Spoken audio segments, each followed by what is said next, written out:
Hey guys, Logan here from Popular Woodworking Magazine. So this little chest here, which we called a Norwegian linen chest, was featured in a recent issue of Popular Woodworking Magazine. And there's a few things I like about it. One is the backstory, but you'll have to read about that in the article. One of the other things I really like is that it kind of combines some advanced techniques with some super simple construction.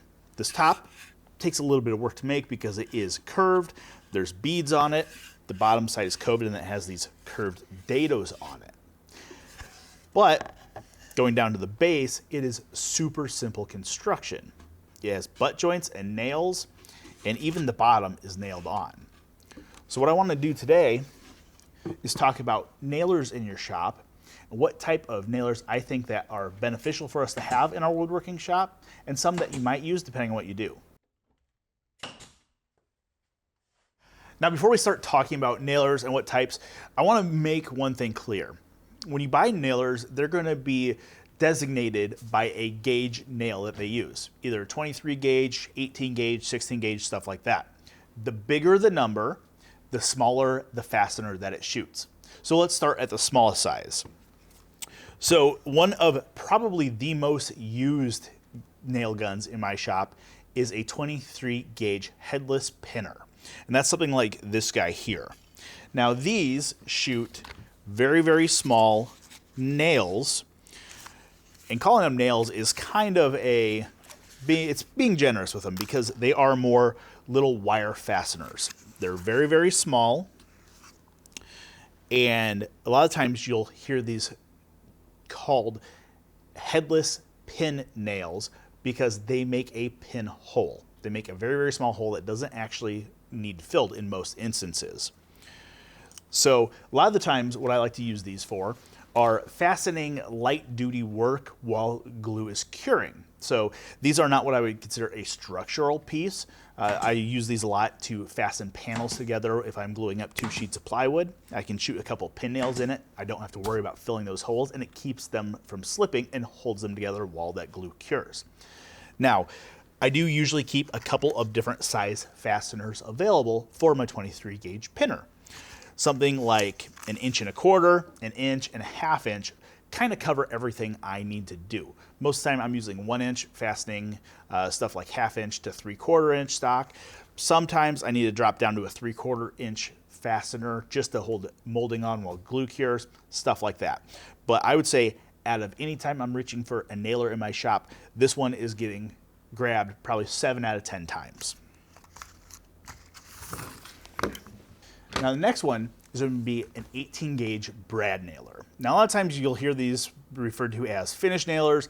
Really, they are a brad nailer. So they shoot a nail that's bigger than the 23 gauge pin nail. These have an actual head on them. It's a small head, but they still have a head, so they are going to make a little bit bigger hole. But these are for a little bit more heavy duty fastening. When you're fastening stuff like molding in place, maybe doing light trim work. I've used this guy to trim a lot of the shop out here and stuff like that, where that head gives you a little bit of extra holding power. So a brad nailer like this is really good to have. Even toenailing stuff in like dados or shelves into dados and stuff like that on woodworking projects. Now for these, I need something that is just a little bit longer usually. So I start at about 1 inch, have 1 1/4 inch, and then something a little bit longer, like 1 5/8 inches. If I'm attaching something like trim to a drywalled wall and I'm trying to get into the stud behind the drywall, that's where I'll reach for these. Now between the 23 gauge pin nailer and an 18 gauge brad nailer, those cover almost everything that I do in the shop. And if I was going to pick only 2 guns, these are the 2 that I'm having.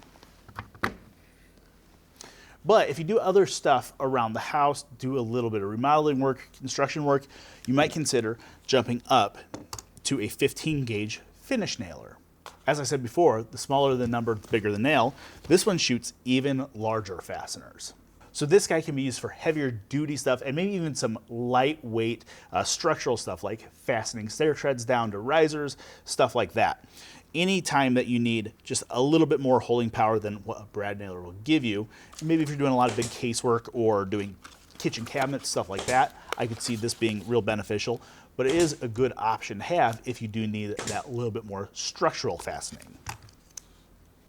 Now between the 23, the 18, and that 15 gauge nailer, those are going to cover most of the uses in the shop.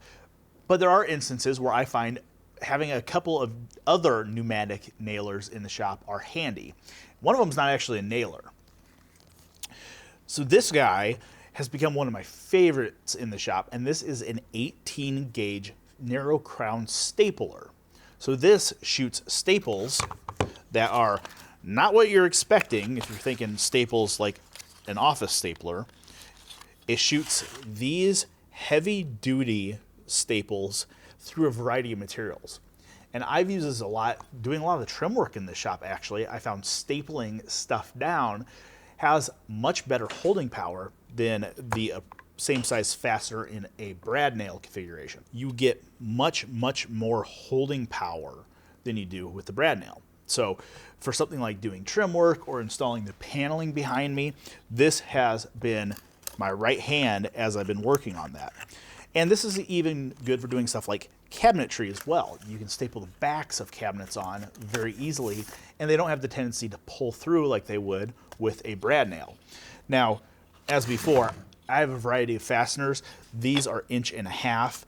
I also have little stubbies here. These ones are inchers, and then the stubbies are these 3/8 of an inch ones for instances where I need to attach stuff that's really thin. I may be doing sheeting or something in the shop or stapling up plastic. And that's where those little guys really come into play.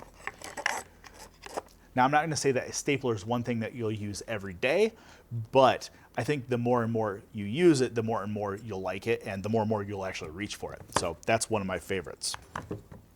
And the other one is this guy here. This is a 16 gauge finish nailer.